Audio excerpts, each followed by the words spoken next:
Sir Ratan Tata, नेतृत्व और दयालुता का जीवन, प्रारंभिक जीवन और शिक्षा। रतन टाटा का जन्म 28 दिसंबर 1937 को बम्बई, अब मुंबई, में एक पारसी ज़ोरोस्ट्रियन परिवार में हुआ। उनके माता पिता के अलग होने के बाद उन्हें अपनी दादी के द्वारा पाला गया। रतन ने मुंबई और न्यूयॉर्क शहर में विभिन्न स्कूलों में पढ़ाई की, जो उनकी अनुकूलता और दृढ़ संकल्प को दर्शाता है। उन्होंने 1959 में कॉर्नेल विश्वविद्यालय से वास्तुकला में डिग्री प्राप्त की, जो उनके भविष्य के करियर की नींव बनी। टाटा समूह में करियर। 1961 में रतन टाटा ने टाटा समूह में शामिल हुए, जो एक प्रमुख भारतीय समूह है।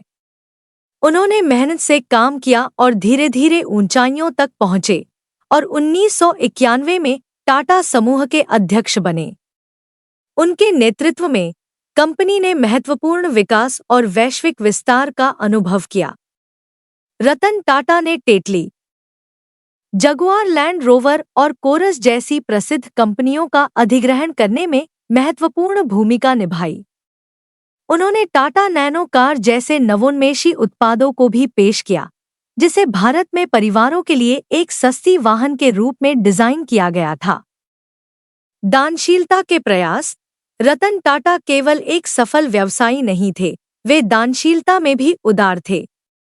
उन्होंने समाज को वापस देने में विश्वास किया और शिक्षा, स्वास्थ्य और ग्रामीण विकास जैसे कई कारणों का समर्थन किया। उन्होंने कॉर्नेल विश्वविद्यालय और हार्वर्ड बिजनेस स्कूल को बड़ी मात्रा में दान दिया, जिससे छात्रों और शोधकर्ताओं को अपने सपनों को साकार करने में मदद मिली। उनके दानशीलता के प्रयासों में Tata institute for genetics and society की स्थापना भी शामिल है, जो आनुवंशिकी और रोग नियंत्रण में महत्वपूर्ण शोध पर केंद्रित है। व्यक्तिगत जीवन। हालांकि वे अपने करियर में व्यस्त थे, रतन टाटा ने कभी शादी नहीं की और न ही उनके बच्चे थे। वे अपनी विनम्रता और करुणा के लिए जाने जाते थे, अक्सर अपनी भलाई को छोड़कर दूसरों की भलाई को प्राथमिकता देते थे। उनका व्यक्तिगत जीवन करुणा और समाज सेवा के मूल्यों को दर्शाता है। विरासत और प्रेरणा।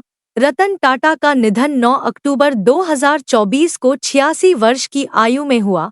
उन्होंने नेतृत्व, नवाचार और करुणा की एक विरासत छोड़ी। उनका जीवन मेहनत, दानशीलता और दुनिया में सकारात्मक प्रभाव डालने के महत्व को सिखाता है।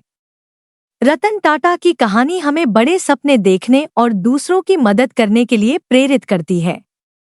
यह याद दिलाते हुए कि सच्ची सफलता केवल उपलब्धियों से नहीं, बल्कि दूसरों के जीवन में किए गए बदलाव से भी मापी जाती है।